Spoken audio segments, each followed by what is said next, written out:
Back then, it was like if you didn't start with a fucking plate Yeah, on for each sure. side, you just didn't bench, I guess. I don't know. Yeah, no, I remember that.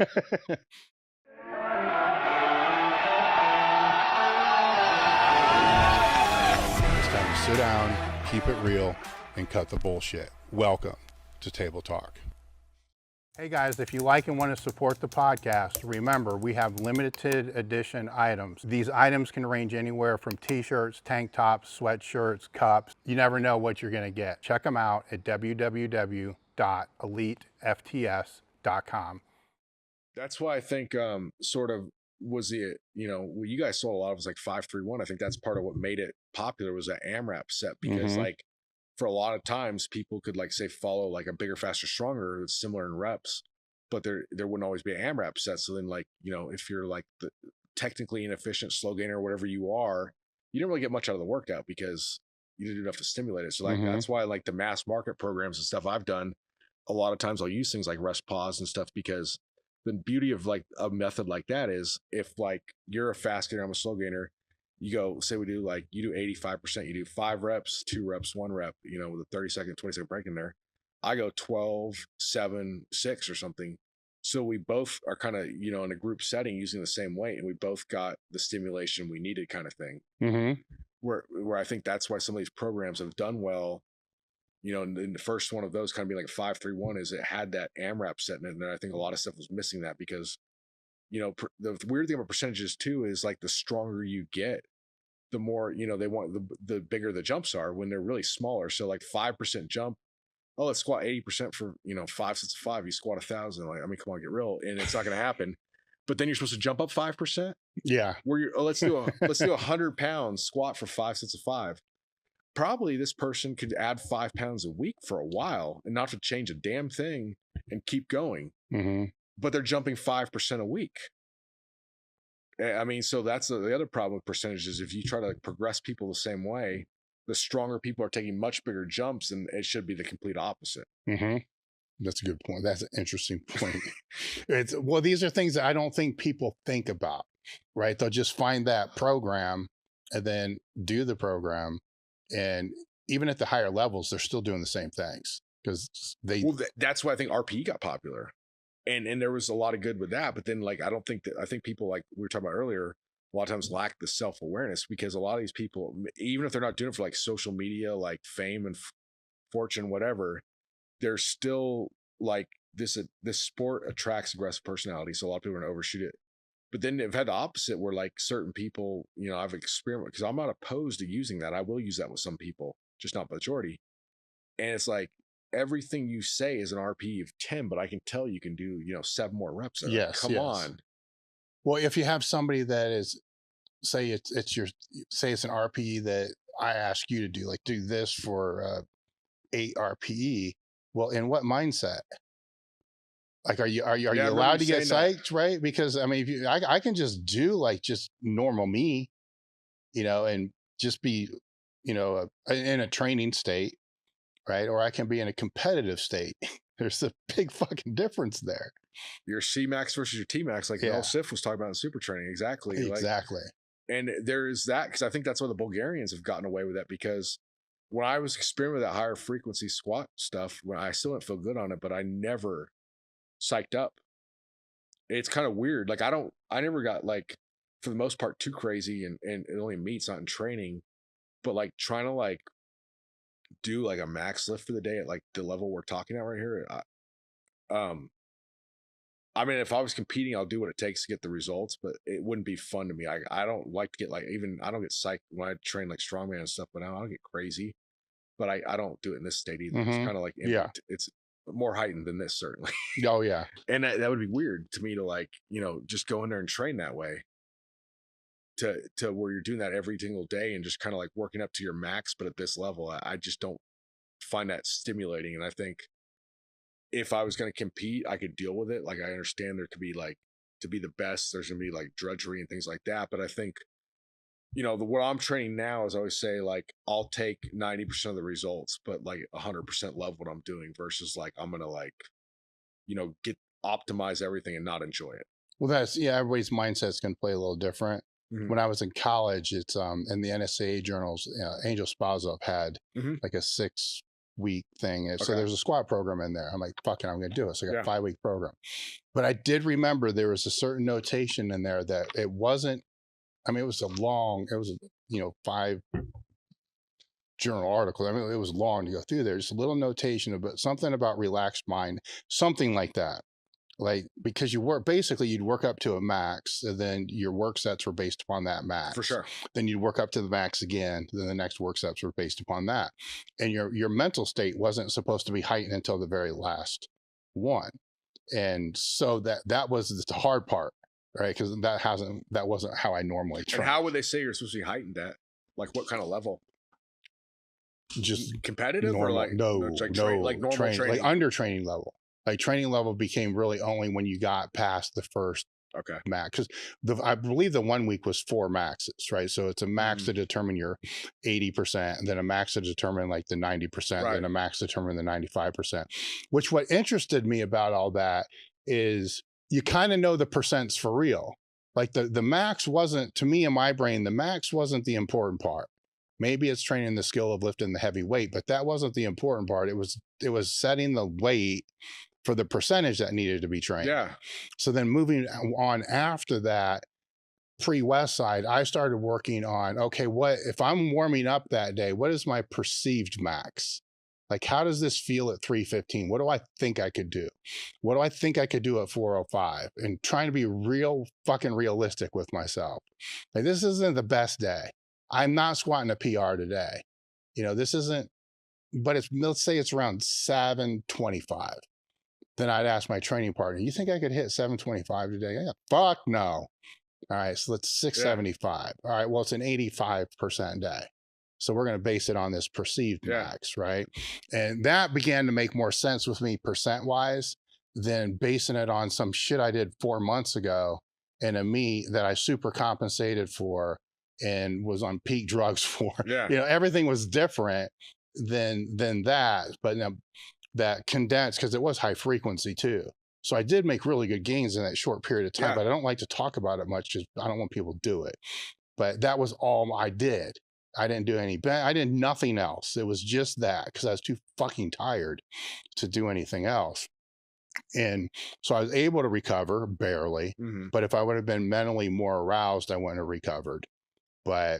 And I think the only reason why I had the gains that I got out of it is I became more efficient at lifting weights when I was tired. So it just kind of reinforced that technique. What'd you think? But the program, was it enjoyable to you, or you just committed to do it, so I'm going to finish it? Or was it I committed to do it? No, it was enjoyable because it's fucking hard. It's like 3.5 hours for a squat workout. I didn't like those kind of I mean, I like hard programs, but I never really, I liked, more. I don't really not much kanji or anything, but I like a little more variety. Oh, I needed more variety for sure. I mean, I did it because I was not going to do it again.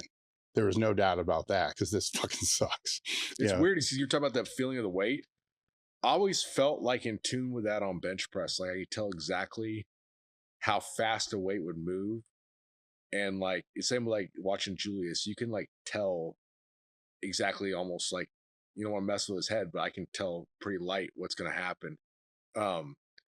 Jeremy Hornstrom's kind of like the same way, as you can like see what's going to happen. Where personally, like in squat, maybe I didn't get good enough or what, but I never felt like to me, like past like about 405 feels pretty heavy, like to like over 900. It's kind of like it's not like I pick up like 600 ever and I'm like, dude, this is like nothing today. And I know if I don't respect 500, even doing over 900, it's not going to end well. Where I felt like a bench, you had a little more leeway and could feel things out better and stuff. The squat I was good with. The bench, not so much. Deadlift I was totally in tune with too. Yeah, deadlift I had no fucking idea. It was all heavy. It all sucked. Dude, it's funny because I'm different than most people. I felt like my bench came on early and I made gains at it early. Like I was good at benching young, like real young. But like squatting took me a few years. I mean, it took me a lot of years to get to 500 and stuff. It just wasn't like, I think it was more of a technique thing probably, because I not that my technique was necessarily bad. It wasn't the same. Like each squat, like you could look at it and be like, oh, that guy's a decent squatter, but it wasn't like the same rep. There was no pattern being built. So like it was like a muscle confusion by accident kind of thing. I just never got it really dialed in until I got a lot stronger. It took a long time. Where bench kind of just I guess a lot of people more where I trained at initially, it was more of an upper body. Not as many people at the YMCA were doing like lower body. So I'd see people that are good at benching, and I just, little kid knows a bobby, you just sit there and stare at them and watch them and kind of pick things up, I think. So my bench came on real good through high school. I mean, I benched 500 before high school. This no bench or shit like that. Kind of the same thing as you, except didn't get to the 600. Summer after high school, 520 raw. Wow. Then that's ahead of I was at that point. Yeah. Well, it fucking didn't go far after that, but I think the reason for it was I didn't know all the gyms I was in that everybody was benching 315, 400 pounds. I didn't know that it was good to do 315.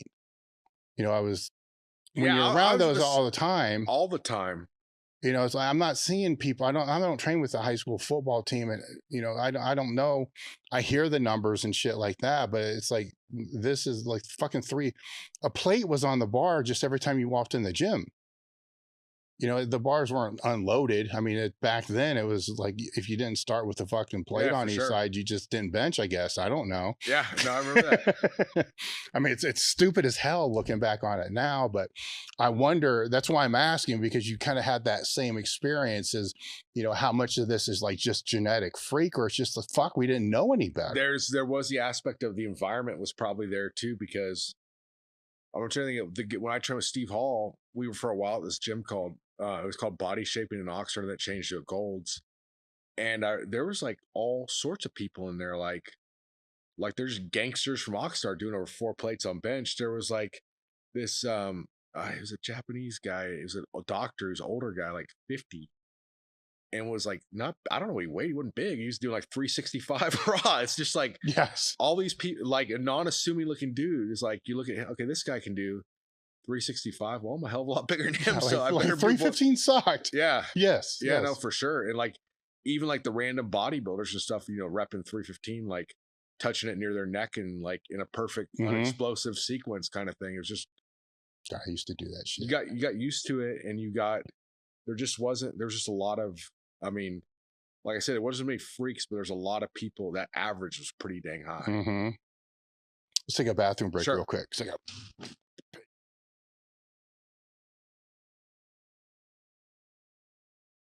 Hey guys, if you're a strength athlete, coach, trainer, or practitioner, the Swiss Symposium in Columbus, Ohio at the Easton Town Center, time's running out. It's October 21st, and we have a $200 discount running right now. As I said, seats are starting to fill. So head over to elitefts.com, register today.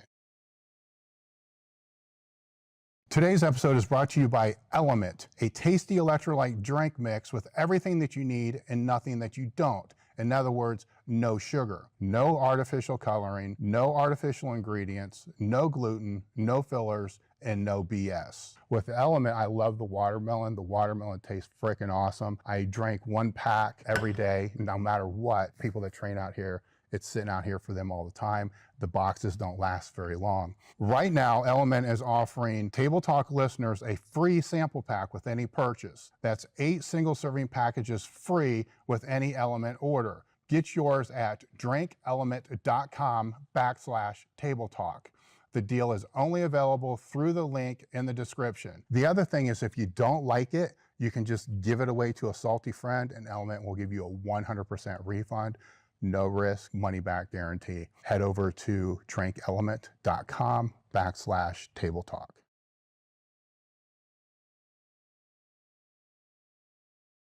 Hey guys, if you're a strength athlete, coach, trainer, or practitioner, the Swiss Symposium in Columbus, Ohio at the Easton Town Center, time's running out. It's October 21st, and we have a $200 discount running right now. As I said, seats are starting to fill. So head over to elitefts.com, register today.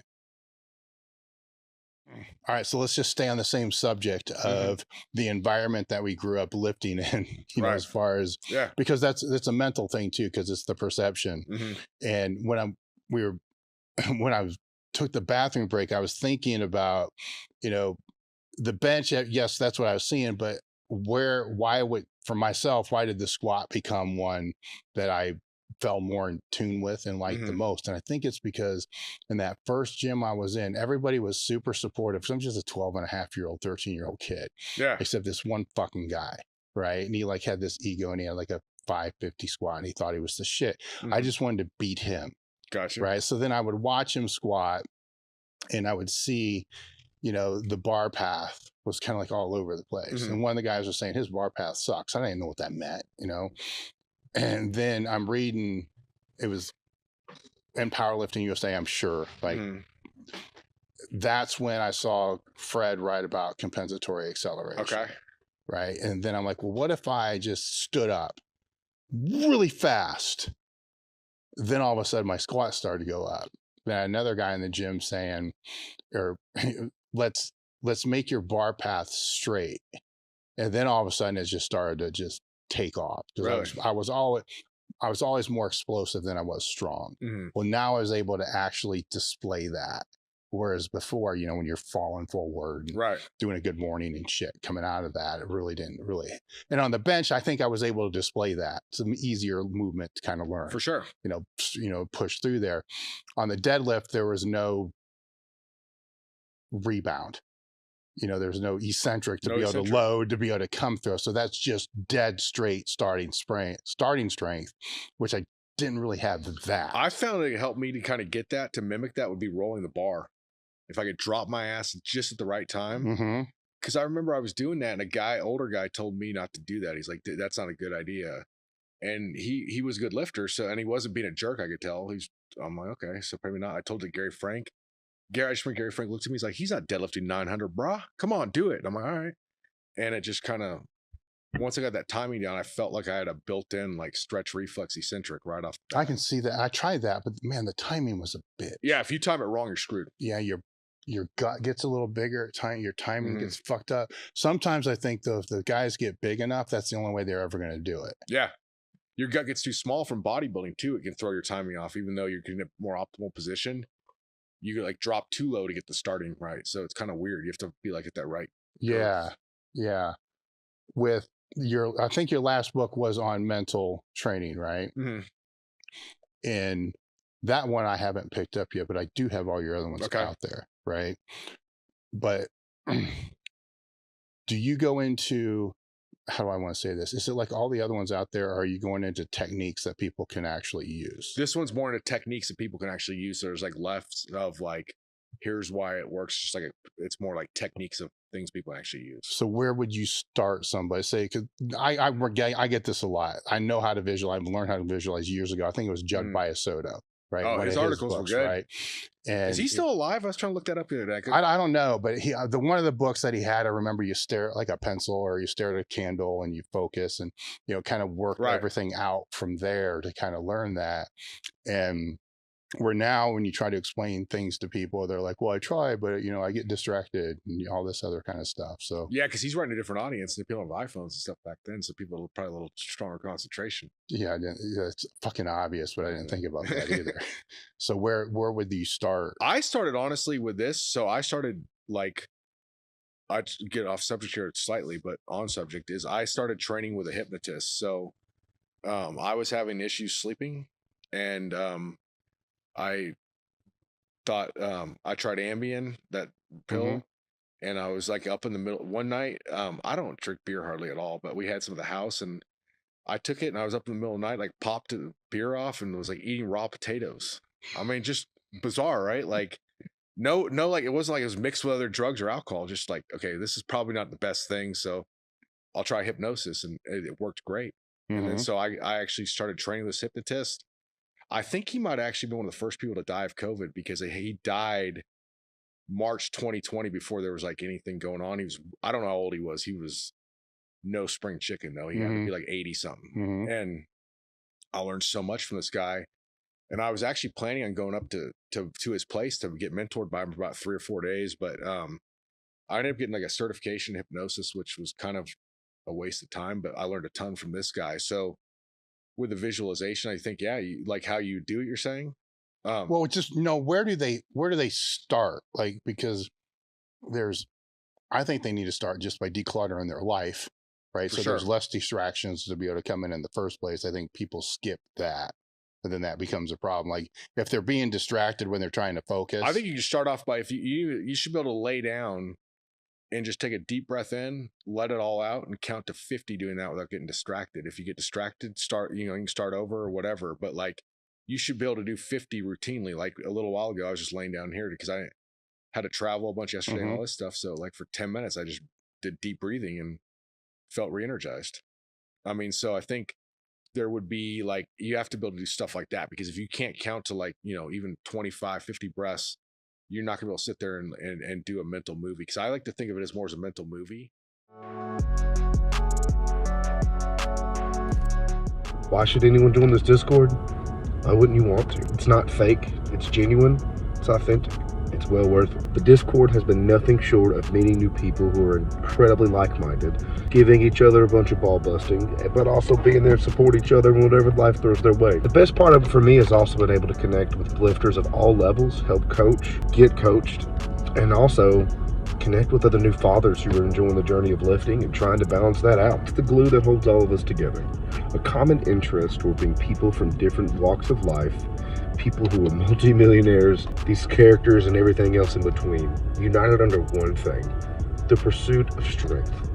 I think most of us would agree that getting a coach is a great step forward that an athlete can make to make greater progress. But what if you had two coaches? What if you had a whole bunch of coaches and a whole bunch of driven elite level athletes and like-minded people all in your corner trying to make you better? That's exactly what you're going to get with the Table Talk Discord crew. All right, guys, thanks for watching the video to the end. Make sure to like and subscribe to the channel and click here, here, here, or here for more videos.